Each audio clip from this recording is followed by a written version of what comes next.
There was a piece out today. Actually, I guess this came out last night on the Times.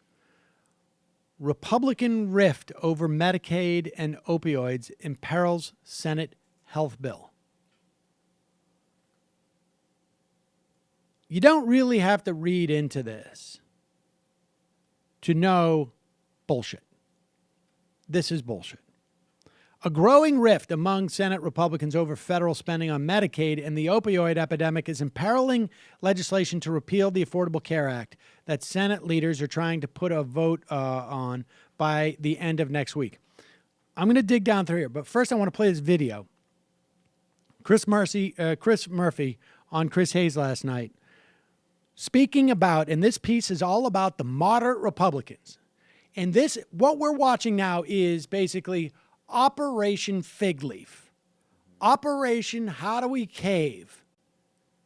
And here's Chris Murphy talking about how these Republican moderates are pretending to be upset about the process. Here.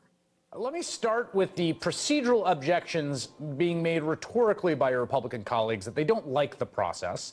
It makes them a little queasy, but they'll probably vote on it anyway. What do you say to that? Yeah, give me a break. I mean, these are crocodile tears. Every single one of these Republicans could have stood up and told their leadership that they aren't going to vote for a bill that is negotiated behind closed doors. And they didn't do that, right? In part because, you know, they're very happy sort of engaging in these mild complaints to the press, but celebrating the fact that all of this is being done quietly behind closed doors where no one can see. Because in the end, they know what this product is going to look like. They know that it is going to be very similar to the House bill, that it is going to cut health care for millions of Americans, drive rates up for millions more in order to muster enough money to pay for a massive tax cut for insurance companies, drug companies, and millionaires. And they quite honestly don't want that process to play out in public because they know the bill will become more unpopular than it already is. So I just don't believe them. I think behind closed doors, they're rooting Mitch McConnell on, and publicly, a few of them are being sent out to register these very mild, tepid objections. I think that's exactly what's going on. And I think that's the exact same dynamic here with this question of opioid and Medicaid, opioid treatment and Medicaid. Patrick Toomey of Pennsylvania determined to hold the line on federal spending, putting two Senate factions against each other. This is such BS. The emerging Senate bill, like the one approved narrowly by the House in May, would end Medicaid as an open-ended entitlement program and replace it with capped payments to states. So in other words, if we have a financial crisis, more people living in poverty or near poverty, you're SOL. On top of which, if it's block granted to states, states can spend it really in any way they want. Starting in 2025, payments to the states would grow more slowly than those envisioned in the House bill. So bigger cuts just would happen a little bit later. Conveniently outside the 6 years that any of them could be running for re-election. Weird. So weird.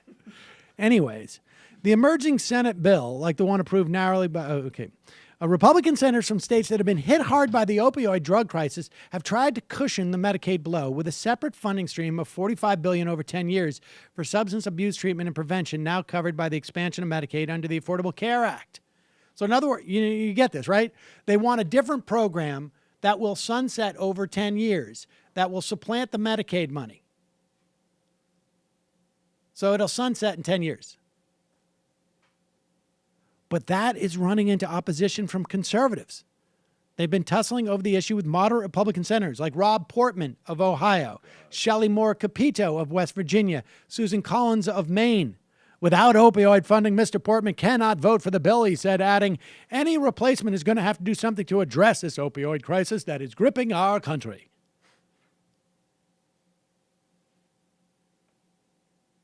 John Barrasso, Republican of Wyoming. We need to address this opioid crisis in America. I want us to find a bipartisan solution with adequate funding. Mr. Portman, the opioid issue has been a particular concern of mine and has been for years, said Mr. Portman, who has been leading the efforts with Capito. Let me tell you what's going to happen, folks.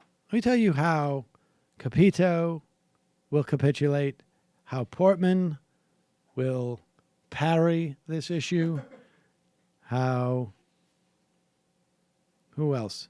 Collins will codify her support for this. There's going to be some show, and I do mean show. We've struck a balance. $37 billion over the course of 10 years for treating the opioid crisis. Finally, we have some money dedicated towards the opioid crisis. So understand what's happening, right? They're taking that money. It's just another way of cutting Medicaid because it's being dealt with in Medicaid. It's not just being dealt for 10 years. It's being dealt for as long as this crisis exists. And they're taking that money out of Medicaid, but we're still spending it on that thing. And yes, it sunsets in 10 years, but that's a term and a half away. This is all a show. They're going to pass this out of the Senate. They're already there. Every single person mentioned in this article who claims they cannot vote for the bill as it is now knows they're voting for this. Period. End of story. The only chance, and that doesn't mean you shouldn't be calling them. Continue to call. Harass them. Continue. But the only chance this isn't going to pass is if Rand Paul, Mike Lee, and Ted Cruz, people who know how much good Medicaid does in their state, particularly Rand Paul, but could never not vote against the actual Obamacare. But they can pretend like it doesn't go far enough. Right? This is the same dynamic we had with Social Security cuts that Barack Obama was suggesting when the Republicans just could not say yes. Hey, guys, how about we phase out Medicare, Social Security, and in exchange for a one-time surcharge tax on private jets? No! You're black, and you're not going to resign. This is... You cannot vote for that. This is the game they're playing. So just be prepared for that. Don't call yes. Tell your senators to vote no. But do not in any way kid yourself that there is such a thing as a Republican moderate who's contemplating. A Republican moderate is just a guy who wants some type of deal. We've seen this exactly how it happened in the House. We're going to see the same exact dynamic. And the deal is not going to be one that's going to help, broadly speaking. It's going to address a particular political liability that he or she, in this instance, perceives. Period. End of story. Hi, folks. Sam Seder here. We still need your help on our Patreon page. YouTube ads have come back, but not nearly as much as we had before. So if you can help us out, any little bit helps. Head over to our Patreon page right at this URL, and you'll help us keep helping you by making videos